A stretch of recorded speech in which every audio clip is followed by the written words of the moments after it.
Retro Rob's gaming videos. Hey, Rob here, and today I'm going to talk about a subject that I know only a bit about. I say this because even the experts seem to know not enough about it, and that is the Saturn controllers. There were billions of them. So which one should you pick? Well, I'm going to go for the ones that were popular in North America, as opposed to all the different variants that are out there in color and appearance. There were some main ones. This, unquestionably, was the first Sega Saturn controller in North America. I say unquestionably because several sources showed this as the first one. That does not mean it was.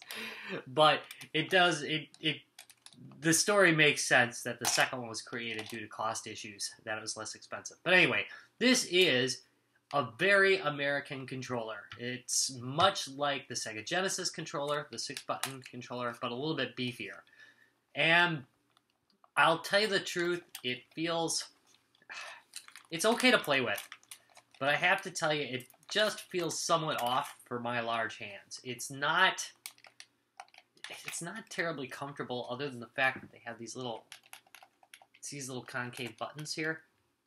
That's kind of nice in that I can put my thumb, I can put my thumb in here and I can hit the second button above it pretty easily. See? While keeping my thumb in place. So that's kind of nice. But other than that, it's not very comfortable to hold in your hands. So let's go on to what is generally called the version being, man, this video sucks. I am so sorry for this one. Oh, no. Okay, here is the Sega Saturn Revision B controller if we're talking North America. Again, in Japan and everywhere else, there are about 400,000 different controllers. I said 1 million last time. I'm bringing the numbers down to be more realistic. It's just, they're everywhere. This one, in my opinion, is quite a bit superior to the first one just because of the feel. It's a little bit tighter. It still has that, that little indent in there. But it feels a little bit more compact. And even though my big hands generally like larger controllers, this one just has less of a cheap feel to it. Still not wonderful, but it does feel a lot better. It feels like my hands place a little bit better on it. But wait, there's more. Oh yes, indeed, there is more. There is the Saturn 3D control pad. Yep. If you weren't confused enough about what controller to use, and who wouldn't be with, like, all the controllers available, you could get this monstrosity. Yeah, it's pretty ugly, isn't it? Well, it does have some nice features. It does have this analog controller on it. And, well, I don't really like the buttons very much. You could smack somebody with it. That's pretty big. It also has this detachable cable.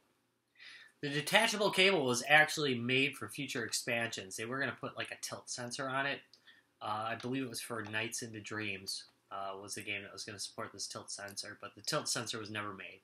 So the idea was there's going to be some expansion abilities through this controller, which is actually a pretty neat feature. It also makes it like, like the Enterprise in the next generation.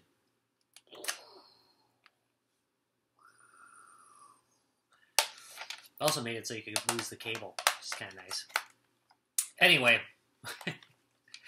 the problem with this controller really was that obviously you couldn't, well, not even obviously, not so obviously, you could not use the digital controller and the analog controller at the same time like you can in a Dreamcast.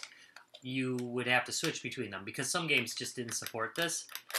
And that made it, that's kind of weird too. But anyway, I don't know why they made the design choice that they made. This could have just been something separate that was always on, and the Saturn would ignore it. But it might have been something to do with the fact that they didn't have a whole lot of pins here to work with.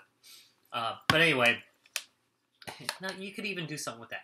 I'm not going to get into this technical thing. But anyway, for whatever reason, you could only use one of these modes at a time. And using it with the D-pad is not terribly comfortable because it's really, and I like the Dreamcast controller a lot. It's really bulky and unwieldy. So in short, for the most part, this controller kind of sucks. And usually when I give it to a friend, when we're playing Saturn, they bitch and moan about it. So I give them one of the other ones. So, in the end, which one do you get? I say screw them all. Get yourself this nice Virtua stick. Yeah. Look, let's face it. The Saturn's not really very good at playing 3D games. So get yourself some 2D games to play. And one of these beauties. Wait, get out of the box. Don't worry, it's been unboxed before. This isn't like the first time. Get yourself one of these. Then you can play all the great shooters and like the best version of Bubble Bobble ever made. Yeah, play it with this. Get yourself two so your friend's not all jealous. Thanks for watching this video. If you liked it, give me a thumbs up and subscribe. If you didn't, buzz off. Bye.